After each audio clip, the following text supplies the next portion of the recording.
BMC चुनाव 2026 ने राजनीतिक परिदृश्य में बड़ा उलटफेर कर दिया है। भाजपा ने 25 साल के वनवास के बाद शहर की सबसे अमीर निकाय में मेयर पद पर कब्जा किया और अपने नेतृत्व में महायुति के साथ शानदार जीत दर्ज की। ये जीत केवल राजनीतिक सफलता नहीं बल्कि मुंबई के प्रशासन और बजट पर भी बड़ा प्रभाव डालने वाली है, क्योंकि बीएमसी का सालाना बजट हजारों करोड़ों रुपए का होता है। इस चुनाव में भाजपा अकेले 89 सीटें जीतकर सबसे बड़ी पार्टी बनकर उभरी है। महायुति के तहत भाजपा और एकनाथ शिंदे की शिवसेना ने कुल 227 सीटों में 118 सीटें हासिल की है, जो बीएमसी में बहुमत के लिए आवश्यक 114 सीटें से अधिक थी। शिंदे की शिवसेना को 29 सीटें मिली, जबकि उद्धव ठाकरे की शिवसेना केवल 65 सीटों पर सिमट गई। ये परिणाम स्पष्ट करता है कि ठाकरे की राजनीतिक बादशाहत अब खत्म हो गई है और भाजपा ने लंबे समय बाद शहर की सत्ता पर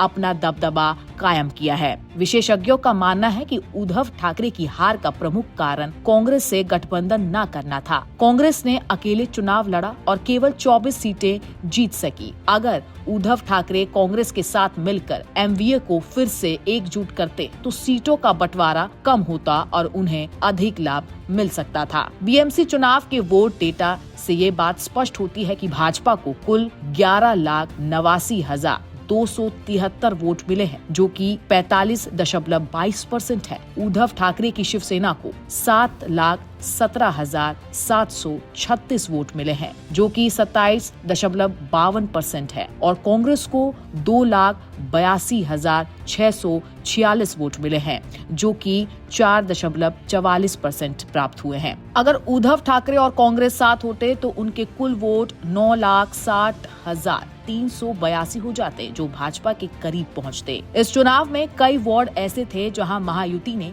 जीत हासिल की, लेकिन वोट बंटने की वजह से उद्धव ठाकरे और कांग्रेस को नुकसान हुआ। उदाहरण के तौर पर अंधेरी ईस्ट और गोरेगांव जैसे इलाके जहां कांग्रेस का पारंपरिक वोट बैंक मजबूत रहा, वहां उद्धव के उम्मीदवार हार गए। अगर गठबंधन होता तो हो सकता था कि 20-30 अतिरिक्त सीटें उन्हें मिल जाती। उद्धव ठाकरे ने अपने भाई राज ठाकरे की महाराष्ट्र नवनिर्माण सेना के साथ गठबंधन किया ताकि मराठी वोट बैंक को मजबूत किया जा सके। हालांकि मनसे ने केवल 6 सीटें जीती और लगभग 5% वोट शेयर ही हासिल किया। इसका मतलब यह हुआ कि उद्धव ठाकरे को मनसे से उतना फायदा नहीं मिला जितना उन्हें कांग्रेस से मिल सकता था। अगर कांग्रेस और मनसे के वोट सही तरह से ट्रांसफर होते तो उद्धव ठाकरे के लिए कुल सीटें काफी बढ़ सकती थी और क्लोज फाइट वाले कई वार्डों में जीत संभव थी। भाजपा की जीत सिर्फ राजनीतिक शक्ति का संकेत नहीं है, बल्कि ये प्रशासन और मुंबई की नीति